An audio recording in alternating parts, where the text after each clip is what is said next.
Hello, how's it going? Have you ever felt that urge to explain yourself the moment someone criticizes or attacks you? It feels natural, almost instinctive. But here's the truth. This is the fatal mistake most people make, and it quietly robs you of your power. Before we dive deeper, make sure to subscribe to the channel. It really helps and ensures you won't miss these insights that can change the way you handle life. When you start defending yourself, you're giving your authority away. Without even realizing it, you're saying, "Your opinion matters more than mine. I need your approval to feel secure." And the moment you do that, you shift the balance of power. The person attacking you senses your nervousness, your insecurity, and suddenly, they're in control, even if you're in the right. This instinct to justify ourselves goes way back, rooted in our need for social acceptance and survival in the group.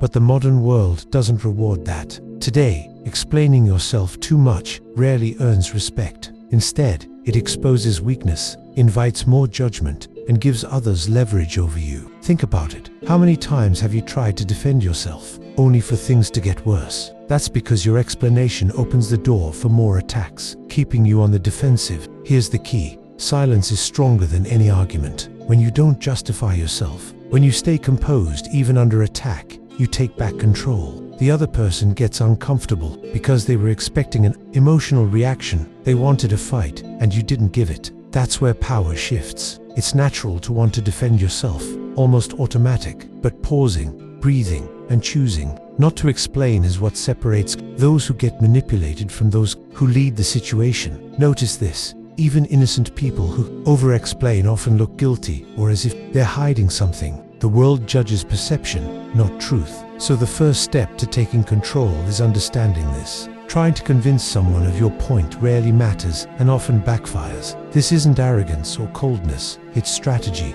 It's realizing that over-explaining is giving away your power. Think about the leaders you respect, the ones who command attention without raising their voice. They rarely defend themselves aggressively. They speak sparingly, but every word carries weight. Every pause signals control. You can use this now. The next time someone attacks you or criticizes you, notice that urge to explain. And don't just breathe. Stay calm and watch how they react. Often, silence alone is enough to show that you're not under anyone's control. It's simple, quiet, and incredibly powerful.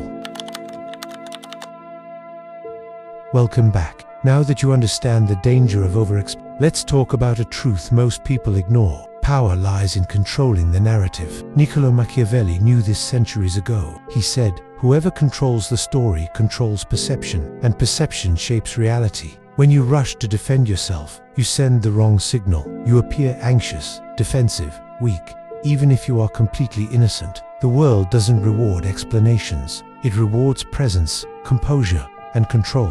The goal is not to make others understand you, it's to make them respect you. Think about it. Every argument you enter, every point you gives the other person a script. They know how you'll react. Suddenly, the power is in their hands. Here's the first rule.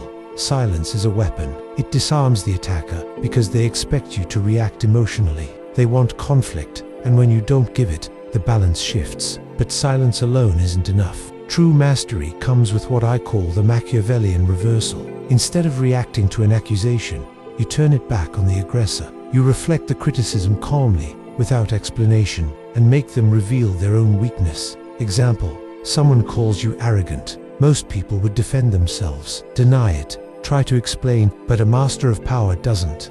A calm response like, "Interesting perspective," puts the weight back on them. They wanted a fight. They got your composure. They feel uncomfortable, and you remain in control. It's subtle, almost invisible, but extremely effective.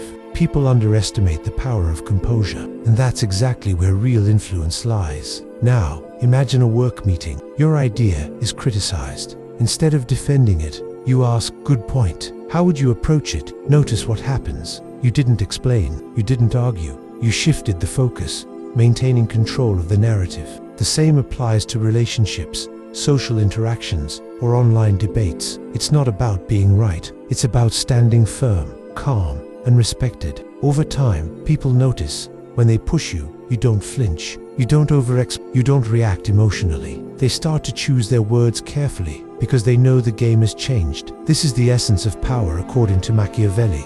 Perception rules reality. If you control perception, you control outcomes. And the fastest way to lose control, over-explaining, reacting emotionally, or trying to prove your truth. Remember, you're not here to convince anyone. You're here to maintain authority, composure, and influence. Silence, reversal, composure. These are the three tools that turn ordinary interactions into mastery of power.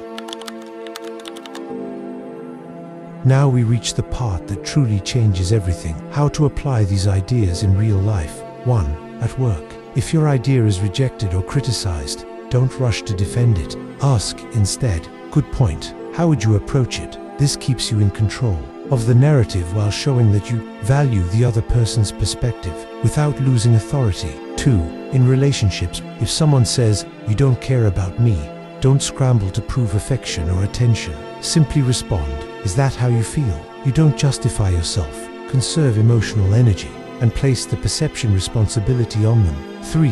On social media, avoid long explanations and detailed defenses. Use short, enigmatic comments or questions that reflect the accusation back. You maintain control of the conversation and demonstrate confidence. Applying these techniques relies on 3 key principles. Calculated silence. Not every attack deserves a response. Brief, neutral response. Close conversations instead of prolonging them unnecessarily. Elegant reversal. Turn the accusation back on the other person. Exposing weakness without seeming vindictive. Mastering these principles isn't about humiliating anyone. It's about gaining respect, influence, and silent control. Remember, real victory isn't flashy. It's strategic. You win without war, without shouting, simply by maintaining authority and composure.